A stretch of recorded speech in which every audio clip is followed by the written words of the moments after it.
बऱ्याच वेळेला आम्हाला असं वाटतं की आमच्या मनासारख्या सर्व गोष्टी घडाव्या आणि त्याचा प्रयत्न आम्ही करत असतो आणि देवालाही तेच सांगण्याचा प्रयत्न करतो.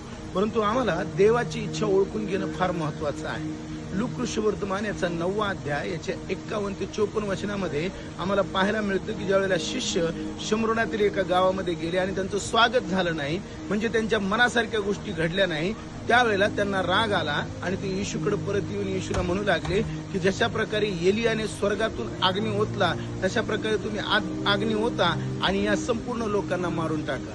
त्यावेळेला येशू त्यांच्याकडे पाहून त्यांना धमकावून म्हणाला की तुम्ही कोणत्या आत्म्यानं बोलत आहात? कारण मनुष्याचा पुत्र नाश करण्यासाठी नाही, परंतु लोकांना सार्वकालिक जीवन देण्यासाठी आलेला आहे. ही देवाची इच्छा आम्हाला समजून घेणं गरजेचं आहे. जिवंत देव नाश व्हावा ही अपेक्षा करत नाही, तर पापी लोक वाचावे आणि त्यांचं तारण होऊन ते सार्वकालिक जीवनामध्ये जावे, हीच इच्छा मी आणि तुम्ही देखील बाळगणं गरजेचं आहे. देवबाप मला आणि तुम्हाला समजण्यासाठी मदत करू. आमेन.